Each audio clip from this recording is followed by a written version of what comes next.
Olá, gente querida. Hoje é segunda-feira, dia 24 de outubro. Nós estamos começando a 30ª semana do tempo comum. Começamos ontem, na verdade, com a celebração dominical.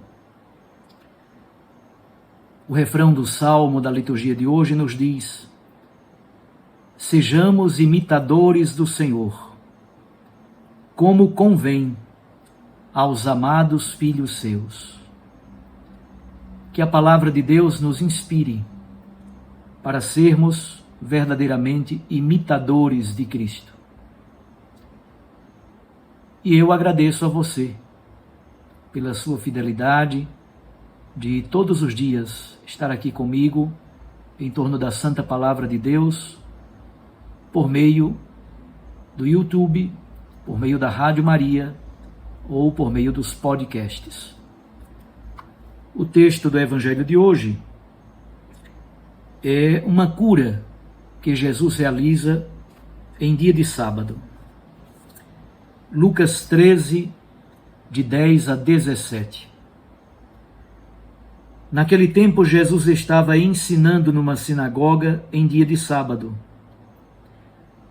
Havia aí uma mulher que fazia 18 anos, estava com um espírito que a tornava doente. Era encurvada e incapaz de se endireitar. Vendo-a, Jesus chamou-a e lhe disse: mulher, estás livre da tua doença.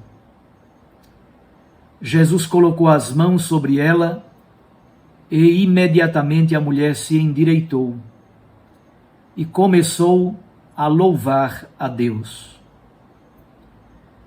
O chefe da sinagoga ficou furioso, porque Jesus tinha feito uma cura em dia de sábado. E tomando a palavra, começou a dizer à multidão: existem 6 dias para trabalhar. Vinde, então, nesses dias, para serdes curados, mas não em dia de sábado. O Senhor lhe respondeu: hipócritas, cada um de vós não solta do curral o boi ou o jumento para dar-lhe de beber, mesmo que seja dia de sábado? Esta filha de Abraão, que Satanás amarrou durante 18 anos, não deveria ser libertada desta prisão em dia de sábado? Esta resposta envergonhou todos os inimigos de Jesus, e a multidão inteira se alegrava com as maravilhas que Jesus fazia. Palavra da salvação. Glória a vós, Senhor. Minhas irmãs, meus irmãos, as curas que Jesus faz a partir da narrativa evangélica, elas têm um esquema bastante estabelecido. O esquema é chamado também de tópica, a tópica do milagre. O primeiro ponto é a apresentação da enferma e um contexto mínimo no qual ela se insere. O segundo é o pedido de cura, ou às vezes a percepção da necessidade de cura. O terceiro passo é a cura propriamente dita. O quarto passo é a comprovação da cura. E o quinto passo são as reações dos presentes. Estas reações variam muito. O texto do Evangelho de hoje tem o acento nestas reações. Às vezes é a reação dos discípulos, que louvam, engrandecem o nome de Deus, chegam à fé. Outras vezes, como no caso de hoje, é a reação dos adversários de Jesus. O chefe da sinagoga reage violentamente. Este é o segundo episódio de cura em dia de sábado, relatado pelo Evangelho de Lucas. O primeiro é a cura do homem da mão ressequida. Está lá em Lucas capítulo 6, versículos 6 a 11.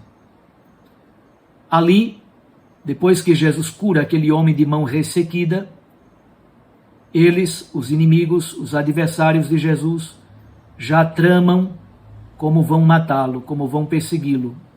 Essa informação vem sobretudo do Evangelho de Marcos. No texto de hoje, é a cura de uma mulher duplamente excluída, porque é mulher e porque tem uma doença crônica já há 18 anos. A doença sempre é uma expressão do mistério do mal. Na antiguidade, era sempre atribuída a um espírito maléfico. A cura é também uma libertação deste espírito impuro, que mantém a mulher amarrada. A mulher é encurvada. Ela não consegue permanecer ereta, de pé. Aqui é muito interessante, os estudiosos percebem uma ligação entre a mulher encurvada e os animais que Jesus cita daqui a pouco. O boi e o jumento. O boi e o jumento praticamente olham sempre para baixo. Aquela mulher encurvada também tem a sua cabeça direcionada para o chão. Ela não consegue olhar para o alto, olhar para o mistério de Deus.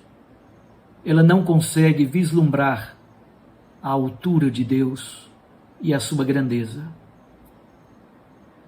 A mulher é chamada por Jesus de filha de Abraão, simbolizando assim todo o povo hebreu.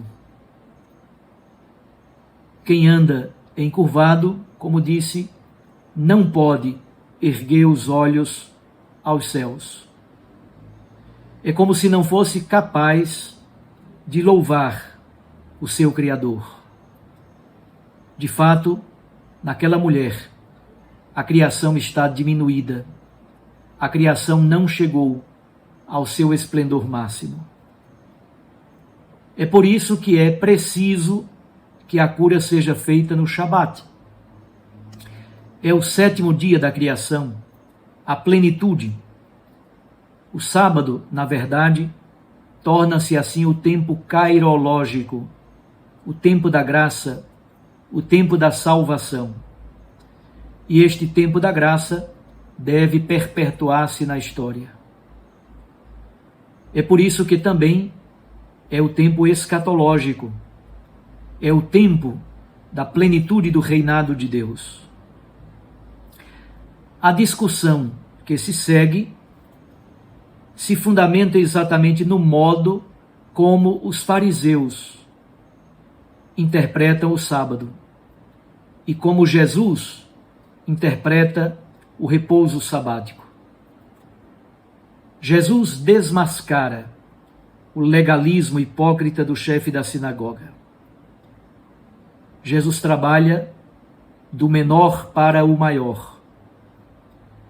Ora, se no dia do repouso sabático as pessoas cuidam das necessidades dos animais, o boi e o jumento, muito mais vale uma filha de Abraão. Jesus restitui ao sábado o seu significado original. É o dia da criação, é o dia da libertação, é o dia do cuidado com os pequenos, os órfãos, as viúvas, as pessoas feridas, pobres e marginalizadas.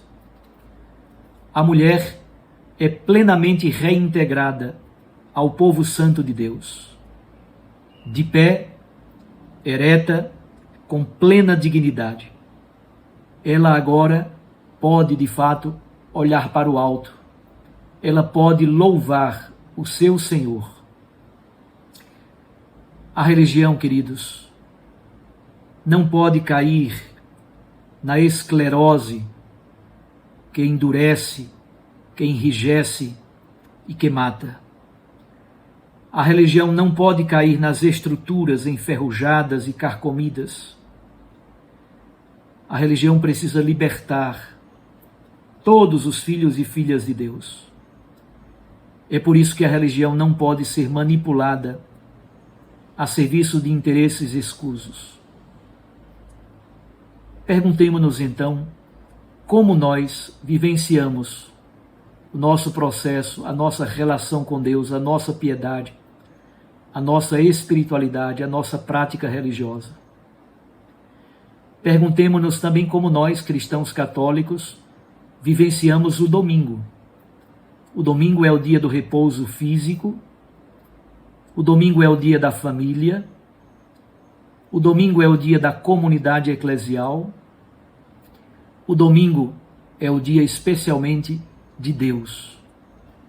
Quantas pessoas estão vivenciando o seu domingo como pagãs? Só tem tempo para bebida alcoólica, diversões banais e fúteis e só. Esquecem família, esquecem filhos, esquecem o cônjuge, a mulher ou o marido, esquecem Deus, esquecem de si mesmos, não cuidam nem mesmo da própria saúde. No dia seguinte voltam a trabalhar, banidos, quebrados, porque utilizaram mal o domingo como dia do descanso, o dia da família e o dia do Senhor. Que a nossa prática religiosa seja profundamente libertadora e que todos os filhos e filhas de Deus, encurvados, feridos, machucados, sejam libertados também por meio da nossa ação libertadora. Que a nossa intervenção na sociedade ajude a libertar as pessoas, a não torná-las escravas. Que a prática religiosa seja em vista do bem, em vista da graça, em vista da edificação, desta vinculação bonita entre o ser humano e Deus. Que o caminho da espiritualidade liberte, plenifique o nosso ser, dê sentido ao nosso caminho. Um grande abraço. Fique com Deus e com sua Mãe Maria Santíssima. Recorde que a palavra aquece o coração e a Eucaristia nos lança à missão. Eu os abençoo em nome do Pai, e do Filho, e do Espírito Santo. Amém.